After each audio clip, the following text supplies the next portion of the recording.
Listo. Buenos días a todos. Shalom en esta nueva semana.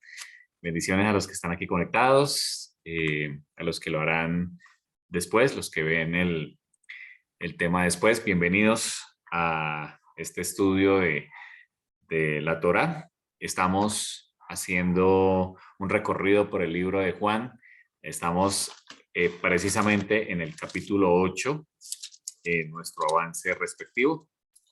El objetivo es siempre ver el tema a la luz de la raíz hebrea para comprender su significado, el contexto que ocurría en ese momento, pero también el pensamiento que había en ese momento, y por eso utilizamos diversas fuentes de aquel momento para poder entender la historia. Es muy importante siempre conocer la historia para poder también entender el texto que se escribió. También, así como les escribimos anoche en el chat, estamos a una semana de comenzar el año bíblico. El año bíblico comienza a la puesta del sol del viernes de esta semana, viernes primero de abril. Así que el Shabbat será el inicio. No solo va a ser Shabbat, no solo es luna nueva, es inicio de mes, inicia el primer mes del año, pero también es el inicio formal del año. Y quiero tomar unos minuticos para que lo veamos bíblicamente.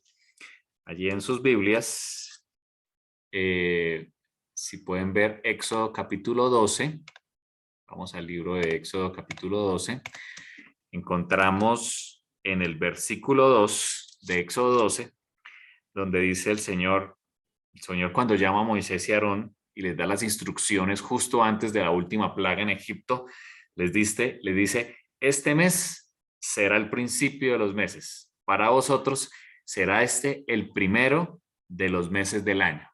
Entonces, quizás en esta época que estamos viviendo nosotros, finalizando el año hebreo, ya es 24 de Adar, fue que el Señor le dijo a Moisés y Aarón, este será el primero de los meses, el que viene. Muy probablemente era el primero, justo ese día que el Señor habló, era el primero de Nisan, que será el próximo viernes.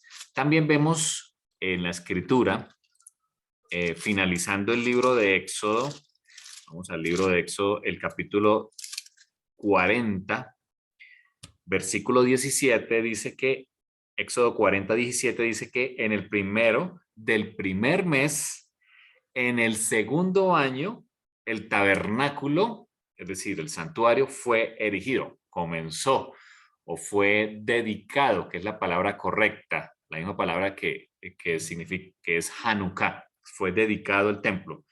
Así que vemos que el pueblo de Israel sale el 15 de Nisan, porque ya era de noche, de Egipto, y un año después, nuevamente en Nisan, pero el primero, arrancando el año, es que el santuario se dedica, inicia sus labores. Así que también un viernes como el que vamos a tener, viernes de noche como el que vamos a tener en esta semana, es que el santuario comenzó a funcionar aquí sobre la tierra y el Señor pudo, a través de la llama, estar presente allí. No solo eso, sino que también 8 días antes de que entrara en funcionamiento el santuario, los sacerdotes fueron también ordenados en su cumplimiento, consagrados, también se utiliza esa palabra. Encontramos en Levítico 8:33 que el Señor a través de Moisés le dice a Aarón, que Aarón iba a ser el sumo sacerdote y sus hijos sacerdotes con él. Les dice en el versículo 33 de Levíticos 8, de la puerta del tabernáculo de reunión no saldréis en 7 días. Era un día como ayer, Moisés da esa orden. No salgan en 7 días, van a estar aquí. Durante esos 7 días, Moisés actuó como sumo sacerdote, explicándoles cada uno de las ceremonias que ellos iban a empezar a ofrecer, haciéndole como un repaso. También algo muy interesante, y es que se les cambiaron las vestiduras. Es durante estos 7 días que los sacerdotes se quitan las vestiduras normales y se visten de sacerdotes. Es en ese momento que al final de los 7 días Moisés toma la sangre del becerro, un becerro, y la rocea en las vestiduras. De allí viene el término que Pablo utiliza, que seamos rociados con la sangre. Bueno, es en ocasión de que Aarón y sus hijos fueron consagrados y justo fue una semana como esta, la que estamos nosotros ya viviendo, que fueron consagrados. Por eso la palabra a su tiempo es muy importante decirla, ¿sí? El mensaje presente. El mensaje presente hoy es que un día como hoy y además como esta semana, el Señor reclutó o los llamó a acuartelamiento durante 7 días a los sacerdotes justo antes de que arrancara el mes de Nisan, justo antes de que iniciaran su servicio. El mensaje del Señor para nosotros es que Él nos está llamando. La palabra del Señor dice que somos también su pueblo, linaje real, sacerdocio, dice Pedro. Así que el Señor nos está llamando hoy a que nos quitemos nuestras vestiduras y asumamos las vestiduras sacerdotales, es decir, que entremos en un periodo de consagración. Esta semana es una semana de consagración, son 7 días donde los sacerdotes no pudieron salir y estaban en ese proceso de consagración para arrancar el santuario y también para arrancar el mes de Nisan. Así que la palabra en su tiempo hoy es que es una semana, esta que estamos viviendo nosotros, de consagración, porque arranca el nuevo año bíblico, de acuerdo a la escritura, de acuerdo a Éxodo, el año bíblico, y a partir del viernes, 1 de abril, ese viernes de noche es 1 de Nisan en el calendario hebreo, vamos a coincidir, estaremos a 14 días de la fiesta de la Pascua, que será el 15 de abril, viernes 15 de abril. Este año va a coincidir la fiesta de la Pascua, el 14 de Nisan, con el Viernes Santo que el cristianismo tiene. Este año van a coincidir, así que es una oportunidad para que busquemos al Señor. A los que quieran participar, bienvenidos. Les estaremos enviando algunas instrucciones para poder participar, para unirse.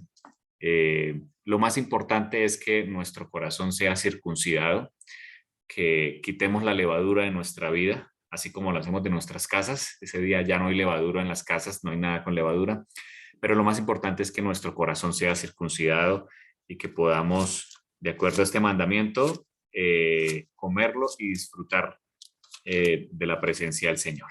Bien, quería hacer esa introducción en la palabra a su tiempo, que es muy importante decirla. Bien, voy a comenzar con la presentación. Bienvenidas todas las preguntas y comentarios, estamos muy atentos. Muy bien. Estamos en nuestro tema de Juan, capítulo 8, y precisamente nos quedamos analizando el versículo número 12 del capítulo 8 de Juan, donde Yeshua dice: yo soy la luz del mundo, el que me sigue no andará en tinieblas. Vamos a orar para que el Señor nos ilumine en este estudio. Te damos gracias, Señor, porque nos das la oportunidad de reunirnos, porque nos das la oportunidad de abrir tu palabra, conocedores de los tiempos que vivimos en esta tierra, Señor. Pero también, tú también has designado tiempos. Tú eres un Dios de citas, de las Moedim, y a través de las Moedim nos llamas, Señor, a las citas de amor. Y conocedores que una semana como esta, los sacerdotes estaban en consagración, no podían salir del santuario, Señor. Nos llamas a un encuentro contigo durante esta semana para verte cada día, para reflejar, para cambiar nuestras vestiduras, para ser rociados con la sangre, ya no de un becerro, sino con la sangre de Cristo, del Mesías. Y también, Señor, para ser consagrados en este nuevo año que comienza de acuerdo a Éxodo capítulo 12. Danos, Señor, entendimiento, danos sabiduría, danos tu espíritu para entender. Que yo sea anulado, Señor, que no sean mis palabras, sino que seas tú hablando a través de mí. Lo pedimos en el nombre de Yeshua. Amén. Muy bien, entonces nosotros ya vimos la primera parte precisamente fue a través de esta explicación donde pudimos ver, arrancar desde esa luz infinita, el Or Ein Sof, que ya lo vimos en nuestra clase pasada, el Tzimtzum, o esa contracción que hace el Eterno, se contrae el Eterno para poder crear el vacío, o el Reshimot, el que llamamos el espacio vacío. En ese espacio vacío que ya se podía crear, podía haber oscuridad, podía haber tinieblas, inclusive podía haber pecado porque hay libre albedrío. No está, el Señor se contrae. Pero en su gran amor, el Señor siempre quiere habitar con su pueblo. Y un símbolo de eso es el santuario, ¿no? El Señor siempre quiere habitar con su pueblo. Él hace una emanación del mismo, un Atzilut, que es el Ben Elohim, o la palabra, o el verbo, o el príncipe del rostro. Nosotros creemos que es Yeshua, esa emanación que es, como lo dice Hebreos, es la misma esencia del Padre. Es una emanación que sí puede estar, sí la podemos ver, y fue el creador de todo lo que hay en el universo. Y además que es el rey del universo, es el que gobierna todas las cosas. Allí quedamos. Así que ese mismo Atzilut se presenta ante nosotros diciéndonos: yo soy la luz. Vamos a arrancar con la palabra luz en esta mañana. La que ustedes ven aquí es la palabra or. La palabra or. La Aleph es muda en el hebreo. Aquí falta la vocal en esta palabra, y aquí está la última letra del alfabeto hebreo, que leemos como R, y se lee or.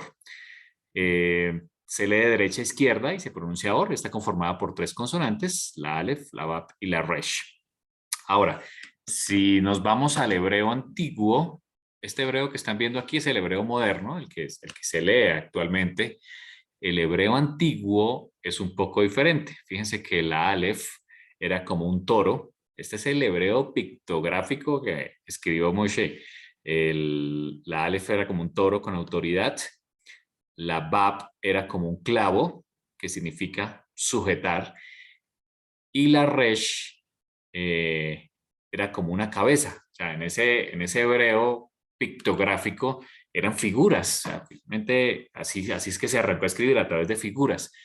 Y aquí vemos una figura de un toro, que significa una autoridad, la figura del clavo, que es sujetar, y la figura de la Resh es una cabeza, que significa lo primero, el primogénito.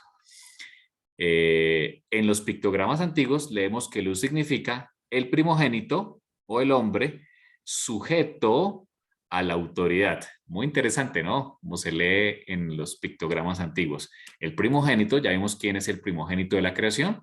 Es el Ben Elohim, el hijo del Señor, el hijo de Dios, que es Yeshua. El primogénito sujeto a la autoridad. Yeshua lo expresó cuando estuvo aquí en la tierra, que él estaba sujeto a la autoridad de su Padre, del Padre de las luces. Nuestro Mesías se sujetó a la voluntad del Padre, y cada creyente se sujeta a la autoridad del Mesías. Eso es lo que el Señor nos invita a hacer. Así como Él se sujetó a la autoridad de su Padre, nos invita a nosotros a sujetarnos a la autoridad del Mesías. Eso es andar en la luz. Luz, or, significa sujetarnos a la autoridad. Así como el primogénito se sujetó a la autoridad, también nos invita a nosotros a hacer lo mismo. Dice Apocalipsis 19:8, a ella se le ha concedido que se vista de lino fino, limpio y resplandeciente. Aquí está el cambio de vestiduras que estamos viviendo esta semana, porque el lino fino es las acciones justas de los santos, es lo que el Señor nos invita a hacer. Esto es tomado de web elcamino.org. Me pareció muy interesante esta explicación que hizo esta página del Camino, es una iglesia bíblica, para describir esta palabra or, que es luz, en el pictograma antiguo, y con ese gran significado que tiene para nosotros. Muy bien, vamos a adentrarnos en el contexto que se está viviendo allí, cuando Yeshua está en ese momento, en el primer siglo, está en el templo y pronuncia esa frase: yo soy la luz del mundo. el que me sigue no andará en tinieblas, sino que tendrá la luz de la vida. Estamos ya finalizando la fiesta de los tabernáculos, la fiesta de cabañas o Sukkot en hebreo. Cada día de la fiesta, recuerden hace unos episodios anteriores, es que celebraba la fiesta del agua, donde el sacerdote iba hasta el estanque de Siloé, regresaba y se derramaba en el altar de los sacrificios. Era una fiesta de mucha alegría. Dicen los sabios, los antiguos, que quien no ha estado en esta fiesta no conoce lo que es la verdadera alegría. Era una alegría desbordante. Es más, la alegría es un mandamiento. No solo en esta fiesta, hay varias fiestas que el Señor nos pide alegrarnos. Fíjense que esto contrasta mucho con esa, de pronto esa herencia griega que hemos tenido nosotros de que en ciertos rituales debemos estar rígidos, serios, ¿cierto? Aquí el Señor nos manda en este tipo de, como en esta fiesta del Sukkot, a estar alegres, a disfrutar. Así que esta imagen que se hace es la imagen más semejante que tenemos de ese primer siglo. Este templo es el templo herodiano, es el templo herodiano. Recuerden que ese era el segundo templo cuando los israelitas vuelven de Babilonia, del reino Medo-Persia, por orden, la orden de Ciro, de reconstruir la ciudad, reconstruyen el templo y pues es el que llamamos nosotros el segundo templo. Obviamente hubo un episodio allí en la época helenística en Grecia, donde vinieron y colocaron un cerdo sobre el altar de sacrificio, es decir, fue profanado, fue pisoteado el lugar santo, el altar de sacrificios, así que tuvo que ser derrumbado, no hay otra forma, y se volvió a dedicar el templo, que es la fiesta de Hanukkah. Así que este templo que estamos viendo aquí es la imagen más que podemos más acercarnos a lo que era ese templo herodiano en aquel momento en que Yeshua pisó, que Yeshua vivió y pisó este templo. Este templo herodiano voy a explicarles un poquitico.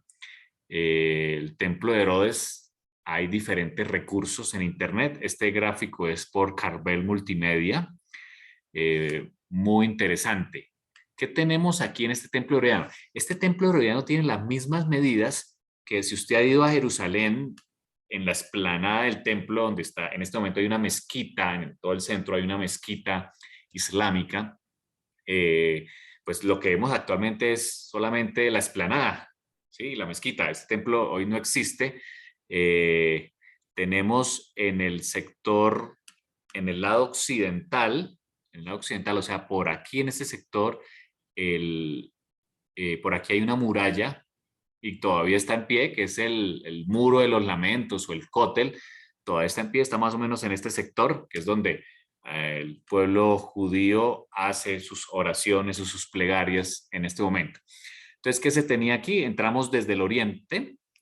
Desde el oriente está el patio de los gentiles. Los gentiles podían entrar hasta cierto lugar en la explanada.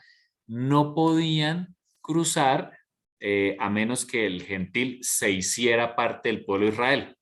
Cuando un gentil se hacía parte del pueblo de Israel, entre otras cosas se circuncidaba, ya podía entrar al templo, porque si no, el templo era impurificado y tenía que sacarse a esa persona.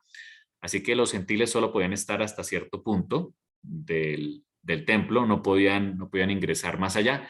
La buena noticia es que quienes creemos en Yeshua, dice Pablo, somos injertados en el olivo natural, es decir, somos olivos silvestres, estamos ajenos al pacto, dice Pablo, pero cuando aceptamos a Yeshua podemos entrar en su presencia. Somos injertados en el olivo natural. Así que el gentil que se hacía parte del pueblo de Israel podía entrar. Aquí encontramos la puerta, la hermosa, hay diferentes puertas. Está la puerta del agua. Hacia acá es el estanque de Bethesda. Por aquí en este sector estaba. Todavía hay restos. Si usted va a Israel, hay todavía restos en excavaciones profundas donde se ve el estanque de Bethesda. La puerta de los primogénitos, la puerta de la leña. Estamos al entrar aquí al primer atrio. Este es lo que llamamos el atrio exterior. Este atrio que estamos mostrando aquí es esta misma foto. Este es el atrio interior. Aquí todavía no estaban todavía en el atrio interior, no. Este es el atrio exterior. El atrio interior es donde está el altar del sacrificio, la fuente de bronce, y que está justo en la entrada del lugar santo y el lugar santísimo. Entonces, la imagen que estamos mostrando es aquí, del atrio exterior. En el atrio exterior habían cámaras, era un templo muy interesante, tenía muchos recursos para todo lo que se necesitaba del templo, la cámara de la leña donde se guardaba, los nazareos, los que hacían voto de nazareato, recuerden, por ejemplo, Juan el Bautista, Sansón y otros que hicieron voto de nazareato. Pablo, Pablo hacia el final de hecho se muestra que él hizo un voto de nazareato. Eh, Tenían aquí una cámara para el aceite sagrado, y todo este patio se llama el patio de las mujeres.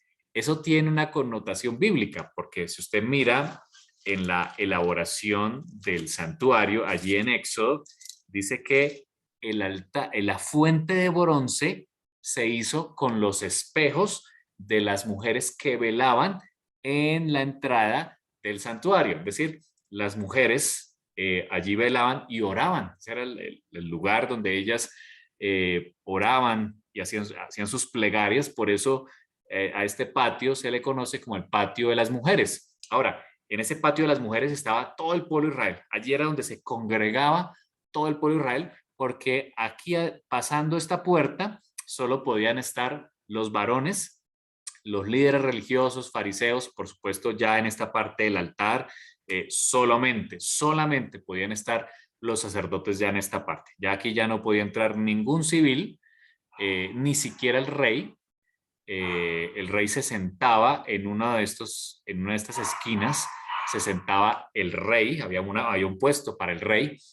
Eh, de hecho, en esa profecía que todos conocemos de que vendrá un antimesías y se sentará en el templo, es precisamente, hace alusión a que aquí en el atrio interior hay una silla donde se sentaba el rey para poder participar, pero el rey no podía entrar aquí, ni siquiera Yeshua tampoco podía entrar aquí, mucho menos al lugar santo, no era su jurisdicción, solamente los hijos de Aarón, los levitas, hijos de Aarón, podían hacerlo. De hecho, conocemos el rey Usías, segunda de Crónicas 24, si no estoy mal, 25, nombra que el rey Usías quiso presentar incienso y pues lo consumió una lepra hacia el final de sus días. Así que estamos aquí en este patio exterior donde estaban las mujeres, estaban los niños, eh, estaba todo el pueblo de Israel.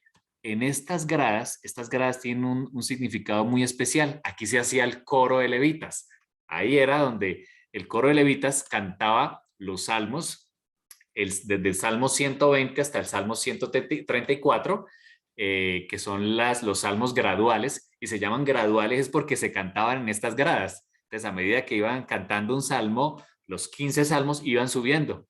Y eso tiene mucho significado cuando usted lee en el salmo que estamos subiendo hacia el templo, estamos ascendiendo, era precisamente a través de esos salmos que cantaban los levitas en esta. Por supuesto, habían trompetistas, esto eran levitas que harían sonar sus trompetas, el pueblo estaba alegre y cantaba con júbilo, todos encendían sus luminarias. Cada noche de la fiesta de Sukkot se hacía esto, era una fiesta tremenda, era una fiesta que se escuchaba en las afueras de Jerusalén, era regocijo, eran alabanzas, es una alegría que dicen los sabios, pues no, quien no ha ido, pues realmente no conoció la alegría. Fíjense, en el atrio exterior en que estamos actualmente, habían unas luminarias. Estas luminarias eran grandes vasijas que contenían dos cosas. Contenían aceite, el aceite para que alumbraran, generalmente era aceite de oliva, por supuesto, el que se usa en el templo, y también utilizaba otro combustible. Resulta que para esta época del año, para Sukkot, los sacerdotes cambiaban sus vestiduras.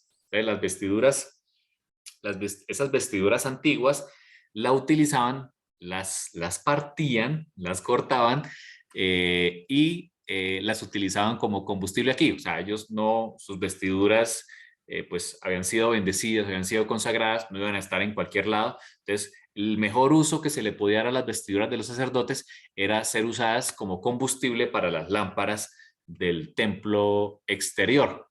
De hecho, hay una teoría que esas mismas vestiduras son las que utilizaban para envolver el sacrificio de la Pascua.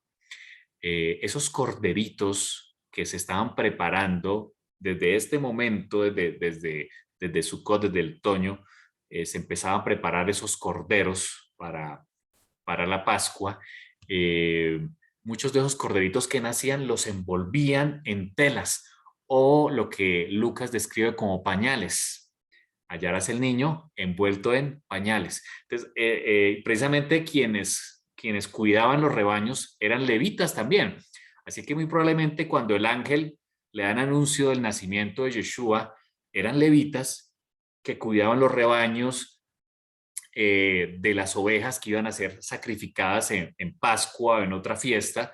Y precisamente Belén era una ciudad muy cercana, es una ciudad muy cercana a Jerusalén, y allí se criaban los rebaños. Muy probablemente el ángel se le presentó, fue a levitas, a sacerdotes levitas que cuidaban el rebaño y que sabían y entendían esa frase que dijo el ángel: encontrarán al niño envuelto en pañales. Así que muy probablemente Yeshua también fue envuelto en telas sacerdotales desde que nació. Eso es un significado preciosísimo que tiene esta fiesta del Sukkot. Entonces, estas grandes luminarias, esto medía más o menos 23 metros de altura. Fíjense que habían escaleras y eran los niños eran los niños sacerdotes, los niños levitas, hijos de los sacerdotes, eran los que colocaban a subir estas escaleras con un cántaro atrás, y ellos eran los que colocaban el aceite. Una función, pues, muy interesante que tenían estos niños en aquel momento. Yo espero que Diego y Darly no me pregunten si utilizaban equipo de alturas, creo que no, pero ellos se subían esos 23 metros y para colocar el aceite allí. Así que era una fiesta de mucho regocijo, de mucho regocijo. Fíjense en estos salmos graduales que puse aquí, el Salmo 134, dicen: alaben al Señor ustedes todos, siervos del Señor, que sirven de noche en la casa del Señor, quizás haciendo alegoría a la fiesta de Sukkot. Levanten sus manos hacia el santuario y alaben al Señor. Fíjense lo que este salmo dice: alaben ustedes, siervos del Señor, que sirven de noche en la casa del Señor, levanten sus manos. Qué bonito es poder levantar nuestras manos cuando estamos adorando, cuando estamos cantando, cuando estamos orando a nuestro Dios hacia el santuario, hacia el santuario. Cuando aquí en casa repetimos el Shema, Shema Israel, Adonai, uno es, y amarás al Señor tu Dios con todo tu corazón, con toda tu alma y con toda tu mente. Miramos hacia el oriente, porque aquí, pues en el lugar donde estamos, en Colombia, pues el oriente es hacia Israel. Y precisamente el Señor nos pide que cuando oremos, podemos mirar hacia el oriente, porque hacia allá está el santuario, el templo. Hoy no está, en este momento no está, pero es una forma de decir: aquí estamos, Señor, nos presentamos delante de ti. Eso también tiene otro significado muy interesante, y es que nadie aquí en el templo podía darle la espalda al lugar santísimo, nadie. Todos los que servían, aquí por ejemplo en este patio, en estas mesas donde se partían los animales, que los animales debían prepararse para llevar al altar, nadie le daba la espalda al lugar al lugar santo y santísimo, debían presentarse de frente, así que ellos ministraban mirando hacia el santuario con toda la reverencia, por supuesto, y eso precisamente tiene mucho que ver con este salmo de alaben al Señor mirando hacia el santuario. De hecho, en la oración que hace Salomón cuando dedica el primer templo, él dice que cuando tu pueblo clame a ti, cuando tu pueblo esté en la dispersión como nosotros hoy, que no estamos en Israel, y clamen mirando al santuario, tú los escucharás. Así que eso tiene un significado todavía más precioso, que podamos mirar hacia el oriente sabiendo que el Señor cumple esa promesa. Fíjense, Salmo 122, 1 al 4. Me alegré cuando me dijeron, vayamos a la casa del Señor. Y ahora aquí estamos de pie dentro de tus puertas, que salmo tan preciso para este momento, ¿no? De pie dentro de tus puertas, oh Jerusalén. Todas las tribus de Israel, que son el pueblo del Señor, peregrinan hasta aquí. Vienen a dar gracias al Señor, al nombre del Señor, como la ley requiere Israel. Qué precioso salmo, ¿no? Eso tiene un significado preciosísimo cuando el Mesías vuelva y también podamos entonar lo mismo, ¿no? Estamos de pie dentro de tus puertas, oh Jerusalén, todas las tribus de Israel delante del Señor. Qué precioso momento, qué alegría. Estas luminarias, dicen algunos eruditos que hemos investigado, tenían una luz muy fuerte. Estas lámparas iluminaban, eran como un faro hacia todas las ciudades vecinas. Era una luz. Si hubiéramos vivido en aquel momento y le hubiéramos llamado a la ciudad luz, no a París, sino a Jerusalén, justo en esta fiesta, porque iluminaba hacia todos lados. Y algo interesante es que estas luminarias iluminaban hacia los 4 puntos cardinales.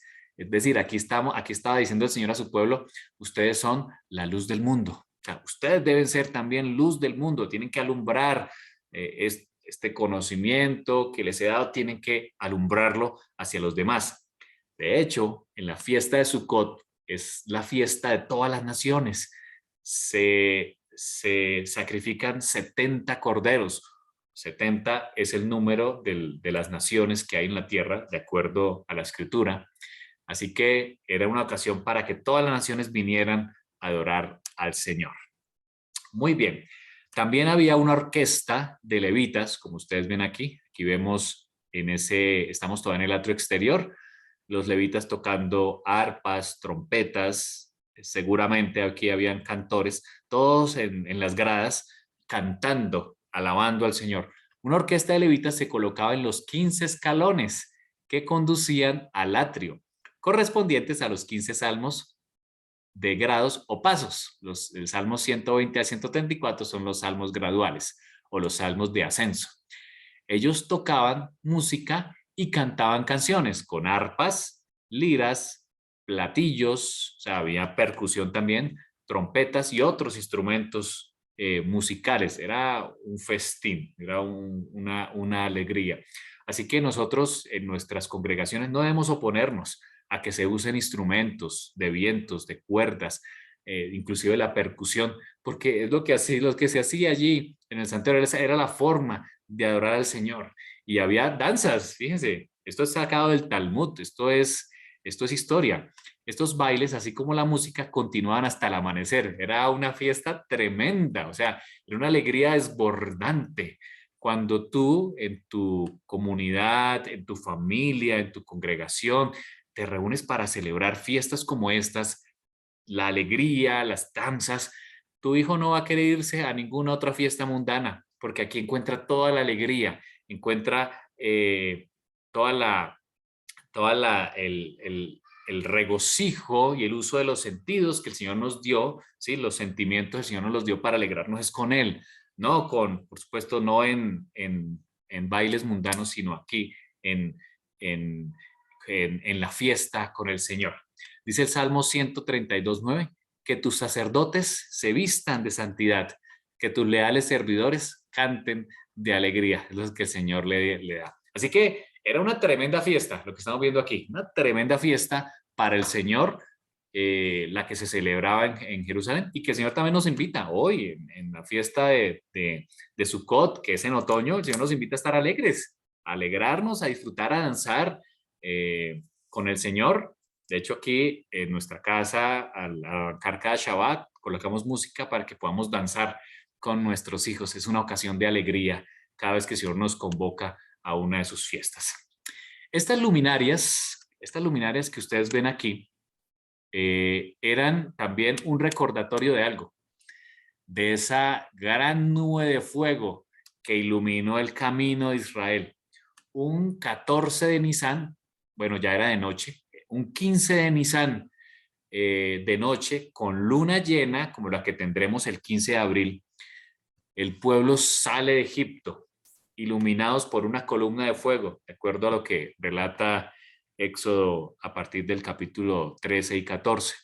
Dice Éxodo 13, 21, que el Señor iba delante de ellos y los guiaba durante el día mediante una columna de nube y les daba luz durante la noche con una columna de fuego. Así que cuando en la fiesta de Sukkot de noche se iluminaban esas grandes luminarias, el pueblo recordaba que de noche, cuando estaban de noche caminando en el desierto o estaban estacionados, cuando llegaban a un lugar, recordaban esa columna de fuego que los guiaba.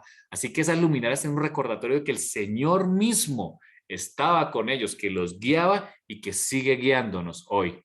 Y por eso el Señor en ese momento de alegría, de regocijo, el pueblo viendo las grandes luminarias, los levitas cantando esos salmos en el atrio exterior, tocando los instrumentos y las danzas al frente, se levanta Yeshua en medio de la multitud y dice: yo soy la luz del mundo.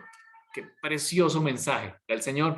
Y claro, los oyentes conocían el contexto, sabían lo que estaba viviendo, sabían quién era la luz infinita, que ya la vimos la clase pasada, y escuchan al mismo Yeshua diciendo: yo soy esa luz, yo soy la luz del mundo.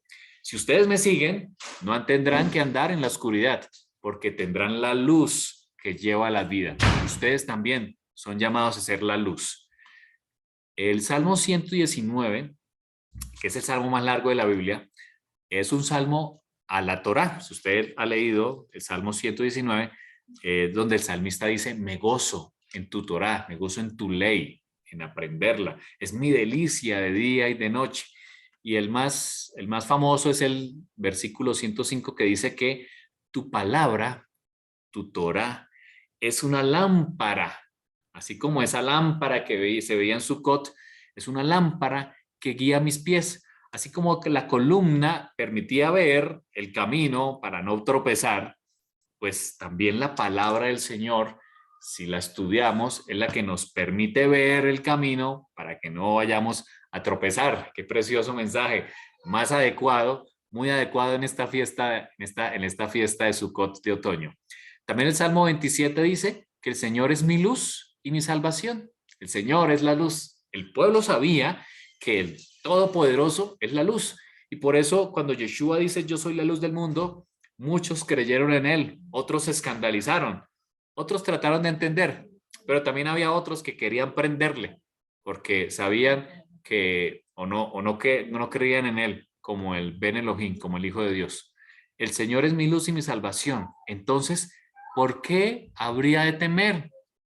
Si tenemos una luz, una columna de fuego guiándonos en el camino, en este desierto que estamos todavía, en este momento de la historia, ¿por qué hemos de temer si tenemos al Señor con nosotros? El Señor es mi fortaleza y me protege del peligro. Entonces, ¿por qué habría de temblar? Si el Señor va con nosotros, dice la Escritura, ¿quién contra nosotros? ¿Quién contra nosotros? Cuando tenemos al Señor con nosotros. Así que en este momento el pueblo recordaba ese transitar por el desierto al ver las luminarias, y el mismo Yeshua es que expresa: yo soy la luz. Ahora, cuando usted prende una luz en un lugar oscuro, ¿qué se ahuyentan? Algunas plagas se ahuyentan, ¿cierto? Cuando usted prende una luz en una habitación antigua, pues ratones salen corriendo, ¿cierto? Cucarachas y otros insectos que les gusta habitar en oscuridad salen corriendo porque hay luz. Así que cuando hay luz, no hay tinieblas y se ahuyenta el enemigo. Dice el Salmo 18, 28, enciendes una lámpara para mí. El Señor, mi Dios, ilumina mi oscuridad. Qué hermoso, ¿no? El Señor es nuestra luz. Él es el que enciende la luz en nosotros para ahuyentar todo lo que trae la oscuridad. Primera de Juan 1:5 dice: este es el mensaje que oímos de Yeshua y que ahora les declaramos a ustedes. Elohim es luz, Él es luz y en Él no hay nada de oscuridad. Eso ya lo vimos la clase anterior, ¿cierto? Que Él es la luz infinita y no cabe la oscuridad, no cabe. Por eso el Señor nos invita a andar en luz. Proverbios 6:23 dice, pues su mandato, es decir, la Torá, es una lámpara y su instrucción, esta palabra es la misma palabra de Torá, es una luz.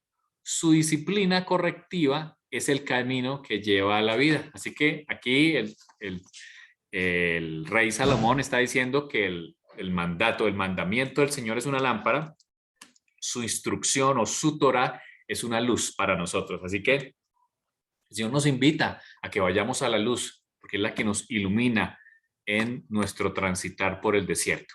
Primera de Juan 1:6 dice, por lo tanto, mentimos si afirmamos que tenemos comunión con Dios, pero seguimos viviendo en oscuridad espiritual. Ojo con esto. Mentimos si afirmamos que tenemos comunión con Dios, pero seguimos viviendo en la oscuridad. No estamos practicando la verdad, porque el Señor, dice él en el versículo anterior, es luz. Dios es luz, así que cuando andamos con el Señor no hay oscuridad. Qué precioso mensaje que nos da el Señor hablando de esa luz. Bien, he extraído estas últimas lecturas para que veamos otros aspectos de la fiesta de Sukkot asociados con la luz, que tiene mucho que ver con que Yeshua se levantara y dijera, yo soy la luz. Vamos a leerlas y vamos a aplicarlas hacia nosotros. Esto es de un escritor judeocristiano que lo tomé, extraje de él para que podamos tener una lección para nosotros. Él dice, la manera principal en la que iluminaban el área del templo era por su propio estilo de luces como las de un gran estacionamiento. O sea, así se veía, un gran estacionamiento con esas luces que vemos hoy en día, así se veía, iluminaba todo. O sea, es decir, no había oscuridad en ese momento. Estas estructuras consistían de 4 grandes receptáculos hondos de aceite. Nos referimos a cada una de estas 4 lámparas que ustedes ven aquí, que eran elevados en un poste, cada uno en la manera que se hubiera de que hubiera uno en los 4 puntos del compás o los 4 puntos cardinales, el norte, el sur, el este y el oeste, cada uno mirando hacia esa dirección. El significado profético es bastante obvio. Querían iluminar los 4 puntos del mundo desde el templo. La conexión no se acaba allí, dice el escritor. En cada año los sacerdotes eran dados nuevos vestidos, como ya les expliqué. ¿Saben de qué eran hechas las mechas masivas de estas lámparas? Usaban parte de las vestimentas viejas de los sacerdotes para hacer luz de las personas. Así que el sacerdote se quitaba sus vestiduras y sus vestiduras iban a hacer luz para las personas. Eso tiene un significado mesiánico tremendo. Aquí, cuando Yeshua muere. Dice el Salmo 22:18, reparten entre sí mis vestidos y sobre mi ropa echan suertes. Es decir, a Yeshua también le quitaron sus vestiduras, las partieron y su vestidura sirve para hacer luz para el mundo. Fíjese, este capítulo es un gran salmo mesiánico, refiriéndose al Salmo 22, que nos da revelación sobre la muerte del Mesías. Era profetizado aquí que iban a dividirse sus vestimentas justo después de ser crucificado en sus manos y pies. Es decir, a Yeshua, así como había la lámpara habían 4 lámparas en los 4 puntos cardinales, dice la escritura que también su vestido fue partido en 4. Muy interesante, ¿no? O sea, él es la luz del mundo que alumbra a las naciones. Dice Juan 19:23 que cuando los soldados crucificaron a Jesús, tomaron los vestidos de él e hicieron 4 partes. Es decir, así como las luminarias iluminaban hacia los 4 puntos cardinales. Además tomaron la túnica, pero la túnica no tenía costura. Era tejida entera de arriba abajo. Vieron eso, tomaron su vestido y lo rasgaron en 4 trozos. No rasgaron su túnica porque era muy valiosa, pero su vestido sí. O sea, el vestido de Yeshua como sacerdote. ¿Creen que era pura coincidencia que fue rasgada en 4 piezas? Para nada. Esto es una ilusión profética de las 4 mechas hechas de los vestidos sacerdotales. Mechas usadas para alumbrar las 4 lámparas que alumbran hacia el mundo. Hasta en su muerte, su luz resplandece para que todos puedan ver.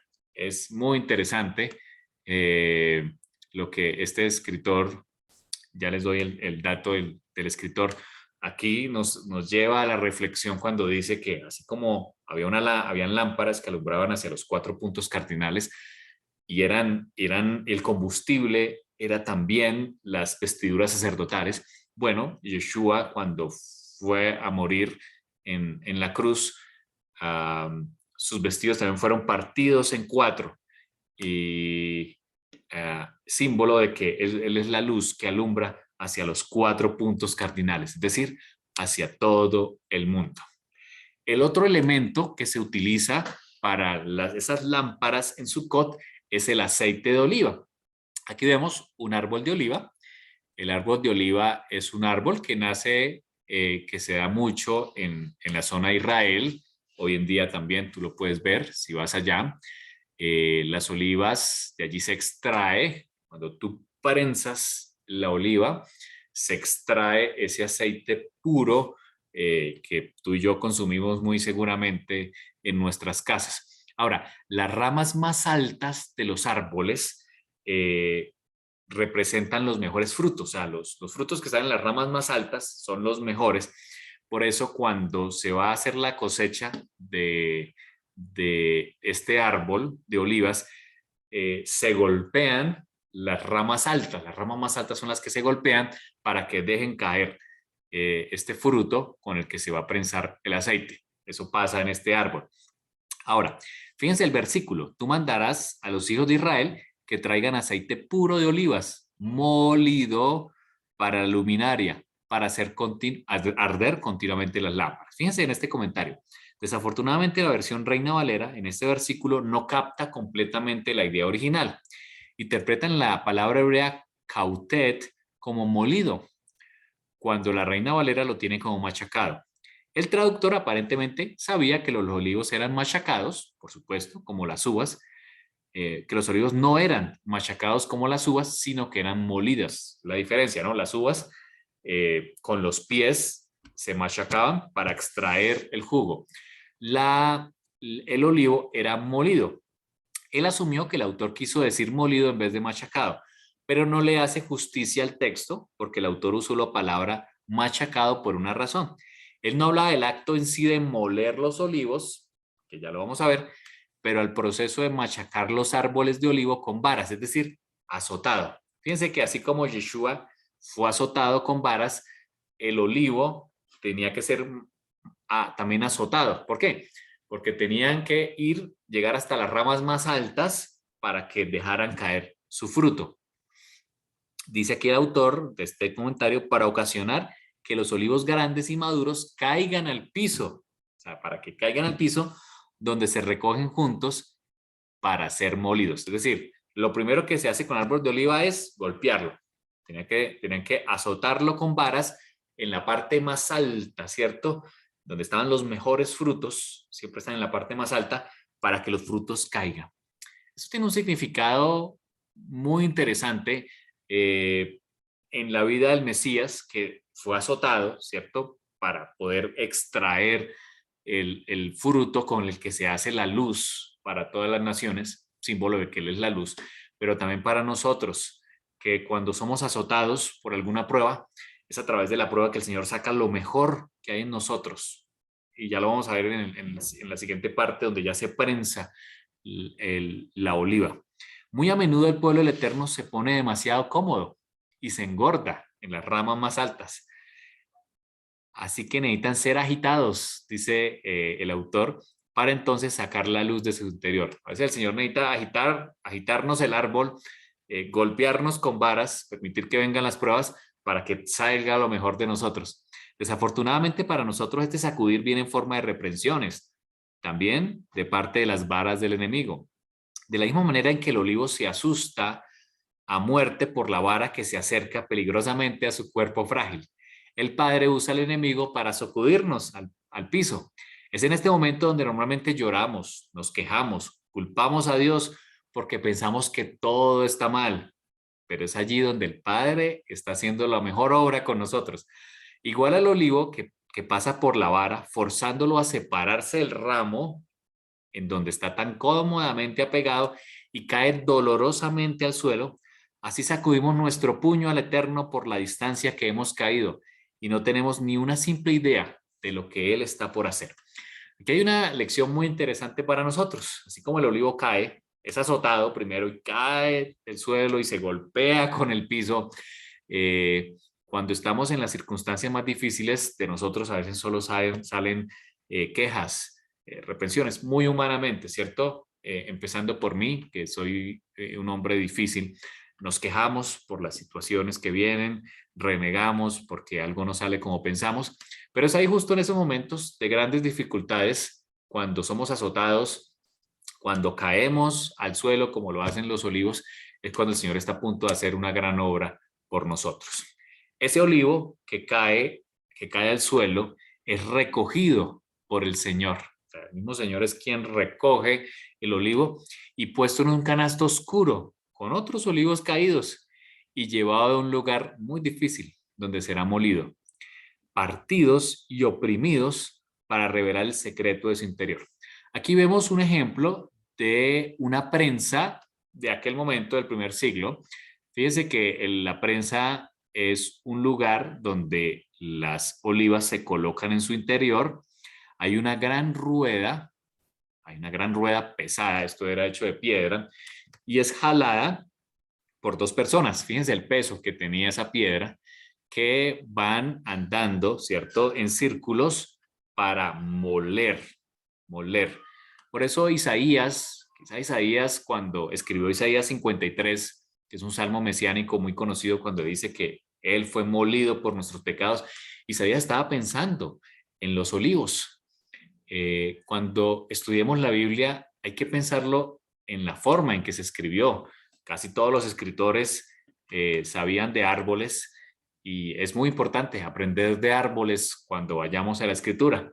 Así que muy seguramente el escritor Isaías 53 estaba pensando en esto cuando él dice que Yeshua fue molido por nuestros pecados. El castigo de nuestra paz fue sobre él, porque estos olivos eran sometidos a una presión tremenda. Fíjense el peso de esa piedra sobre ellos, porque no había otra forma, no hay otra forma de extraer lo mejor de, de este fruto, que es el aceite de oliva, que hoy seguimos utilizándolo, por supuesto, en nuestras casas. En aquel momento, pues aparte de ser un alimento, servía también para alumbrar las lámparas.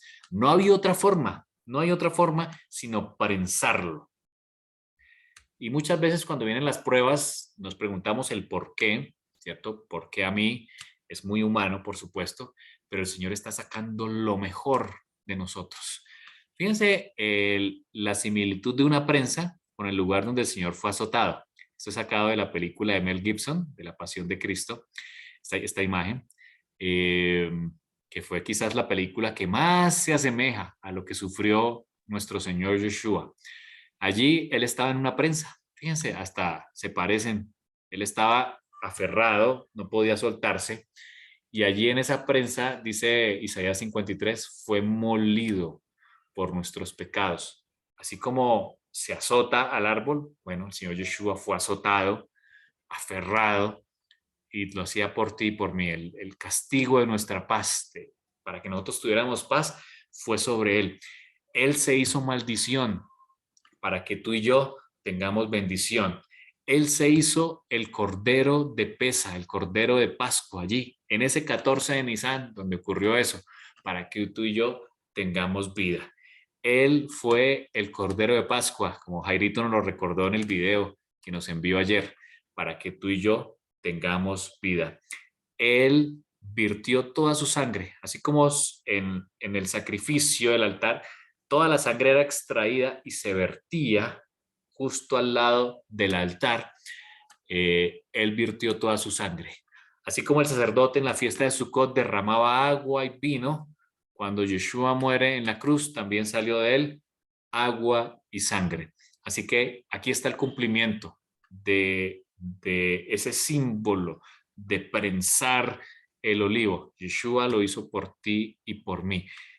Algo que nadie más pudo hacer, sino el mismo Dios, venir, despojarse de ser el igual a Dios y convertirse en un hombre como nosotros y vivir el martirio para que tú y yo tengamos vida. Creo que es el acto, es el momento donde Él más atrajo a la humanidad, como Él lo dijo en la Escritura: cuando yo sea levantado, a todos atraeré a mí mismo. Vamos a ver el comentario de este autor, hablando de los olivos que se machacaban. Partidos y oprimidos, para revelar el secreto de su interior, ahora se encuentra con la habilidad de hablar mientras es abierto en el proceso de ser oprimido enfrente de todos. El olivo se abre para ser oprimido. Todo lo que puede hacer es llorar de la presión, dice este autor, muy interesante. Es llorar de la presión que siente en su contra de su cuerpo frágil.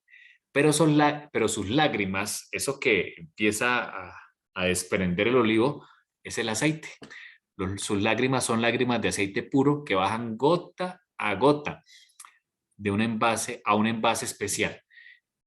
De un olivo se extrae una mínima cantidad, es muy poquito. Y el autor aquí nos lleva a reflexionar que así como cuando usted llora, sus lágrimas parecen pocas, pero son valiosísimas. Esas lágrimas que genera el olivo natural son tan valiosas que se van colocando en un envase especial para luego formar un aceite. Por eso ese aceite cuesta más que los demás aceites. Bueno, así como las lágrimas que tú derramas cuando tienes una situación difícil son valiosísimas para el Señor. Esas lágrimas es lo que el Señor quiere extraer para sacar lo mejor de ti. Dice el autor: ni una sola lágrima derramada es perdida al Señor. Cada lágrima es considerada y recogida. Esas primeras lágrimas son las más preciosas y son las que son usadas para el alumbramiento de las lámparas. Fíjense, las lámparas, las lágrimas que extrae el olivo son las que se utilizan para hacer luz al mundo. Y lo mismo pasa por nosotros. Cuando el Señor nos extrae, nos aprieta en pruebas y de nosotros salen lágrimas, es porque Él quiere hacernos luz también a las naciones. Dice él: es tan difícil permitir que el Padre sacuda nuestro mundo, lo cambie de arriba abajo y nos cause que nos estallemos al suelo. Dice él: yo he sentido ese choque en mi propia vida y sé que muchos de ustedes también. Si tan solo supiéramos y verdaderamente entendiéramos sus motivos y su gran plan, Él no trata de humillarnos, lastimarnos o acabar con nosotros, más allá de poder ser reparados. Dice la Escritura que no somos más, que no, la tentación no es más fuerte de la que podemos permitir, la que podamos soportar, dice el Nuevo Testamento. Él trata de hacernos luz. Cuando estemos en diversas pruebas, dice la Escritura, gocémonos, porque es el momento que el Señor quiere hacernos luz. En Juan 8:12 dice que Yeshua, Él es la luz del mundo. Él se convirtió en luz al momento en que dejó que el Padre lo sacudiera. Cuando Él dejó que el Padre lo sacudiera, allá desde la oración en el Getsemaní, permitió que ese vaso viniera sobre Él. Sus enemigos dice que lo machacaron, lo presionaron hacia el madero y le dijo a todos aquellos que son sus discípulos, nosotros, tú y yo, que somos estudiantes de Torah, somos talmidín o discípulos, que le siguieran y anduvieran sus pasos. Él mandó a que sus luces, las nuestras, brillaran ante los hombres. Dice Mateo 5:16, ustedes son la luz del mundo. Estos hombres pasaron el resto de sus vidas siendo ¿qué? Perseguidos, presionados y humillados. Eso pasó con los primeros discípulos del Señor. Ese proceso es lo que los sacudió de sus árboles y causó que su luz verdadera iluminara desde su interior para que todos vean. Este es su proceso para causar que nosotros disminuyamos y Él poder incrementar. Como lo dijo Juan el inmersor, Juan el Bautista, es necesario que yo mengüe para que Él sea alumbrado. Es necesario que nuestro yo, nuestro ego, sea anonadado, sea oscurecido, sea aplastado para que salga lo mejor de nosotros. La luz del Señor que brilla en nosotros, el interior, que reflejemos esa imagen, el carácter del Mesías. Por eso vienen diferentes pruebas. Aquí vemos una imagen de esos niños que se subían esos 23 metros con el aceite en sus espaldas para mantener esas luminarias encendidas. Eran precisamente los niños. Quizás Yeshua, viendo a esos niños, fue que dijo: ustedes tienen que ser como niños, ustedes tienen que ser como niños, que están dispuestos a que la luz brille, Quizás Yeshua, viendo a esos niños que se subían, fue que pronunció esas palabras diciendo, ustedes tienen que ser como niños. El sacerdote tenía que dar todas sus viejas vestimentas para permitir que sean quemadas y obtener sus nuevas vestimentas. Había un cambio de vestimentas. Y el olivo debe caer del árbol para poder cumplir su propósito. Aquí este chico lleva ambas cosas. Lleva el aceite extraído, machacado, ¿cierto? Presionado de los olivos, pero también lleva las viejas vestiduras de los sacerdotes. Lleva ambos elementos para ser colocados aquí. Ambos sirven de combustible para que la luz se alumbre a todo, para que no haya oscuridad. Dice que el olivo era machacado y dolorosamente molido y las vestiduras del sacerdote eran descartadas y abandonadas, las cuales eran los dos elementos usados en la fiesta de los tabernáculos para traer luz a todo Jerusalén y más. Era su camino doloroso. El camino doloroso de las vestimentas y de los olivos era lo que traía luz a las naciones. Por eso, Yeshua dijo que Él es el camino. Por tanto, la próxima vez que sus vestimentas estén siendo rasgadas, las nuestras, de su cuerpo, tus posesiones siendo tomadas, dadas a tus enemigos, regocíjate, dice este autor. El Padre está por traer luz, como la luz del amanecer en la resurrección, que sacará la piedra que te aguanta cautivo. Si te mantienes bajo su presión mientras te muele y permites que termine tu trabajo en ti, tus lágrimas se convertirán en lágrimas de gozo, mientras el Padre escoge encenderte a fuego por él. Es por esto que debemos tener, dice Santiago, sumo gozo cuando nos encontremos en diversas pruebas, porque estamos siendo luz para las naciones. Cuando permitimos que el Padre termine su trabajo en nosotros, Él producirá su luz tan poderosa y tan brillante que nada podrá menguarlo, ni el viento más fuerte en la tormenta más fuerte. Este autor nos declara cómo a través de este proceso de ser sometido, en el caso del olivo, a grandes presiones, puede sacar lo mejor que hay en nosotros. De la misma manera que esas viejas vestiduras descartadas también son utilizadas para alumbrar hacia todo el mundo. Esto es del Ministerio Pasión por la Verdad, este escrito que he sacado aquí, Pasión por la Verdad, es un ministerio americano encargado de estudiar la Sagrada Escritura. Así que vemos en esta ilustración cómo el Señor quiere ser la luz, así como se alumbraban esas luminarias en Jerusalén con las vestimentas de los sacerdotes y también con el aceite que era sometido a presiones grandes. Yeshua se identificó con esa luminaria, por eso dijo, yo soy la luz. Sus vestidos fueron partidos en cuatro, así como las luminarias, y miraban hacia los 4 puntos cardinales para darnos luz hacia nosotros. Y también hoy nos dice que cuando estemos en diversas pruebas, alegrémonos, dice Santiago, porque es en ese momento cuando el Señor quiere sacar lo mejor de nosotros. El Señor nos invita a estar alegres, así como en esta fiesta, en todo momento. Dice Pablo, he aprendido a contentarme con lo que tengo, ya sea en la adversidad, he aprendido a contentarme, a dar gracias. He aprendido también a contentarme en la abundancia. El Señor nos pide que cuando estemos en la abundancia o en la pobreza o en diversas pruebas, estemos alegres, demos gracias al Señor. Si viene alguna calamidad sobre nosotros, demos gracias por esa calamidad.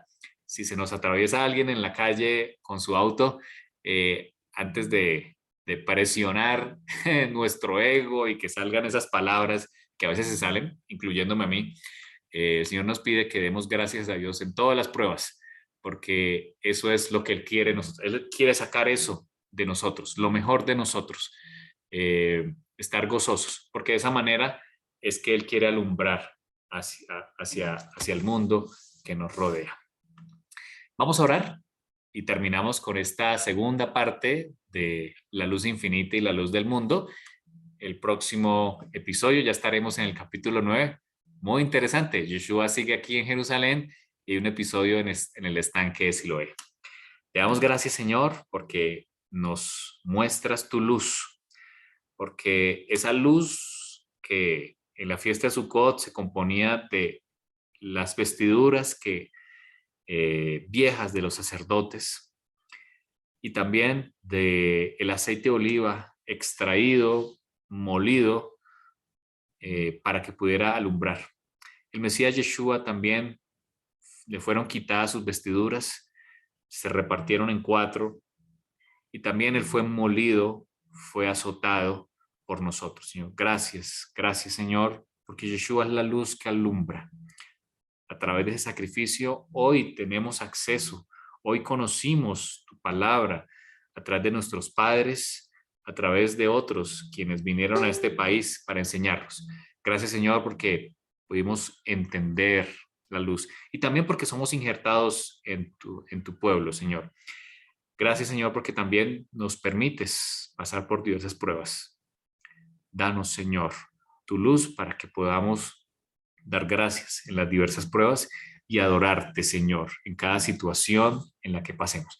Que también seamos luz en donde estemos, para quienes nos rodean, que vean, Señor, el reflejo de lo que hemos aprendido y somos. Gracias, Señor, porque esa luz infinita que gobierna, que nadie puede entrar y que nadie ha visto, que es nuestro Dios Todopoderoso, vino hasta nosotros a través de Yeshua y ahora nos pide que también seamos luz a los demás. Permítenos ser luz a quienes nos rodean en este tiempo que estamos viviendo, en este mundo que nos rodea. Te lo pedimos, te alabamos en el nombre de tu Hijo Yeshua. Amén.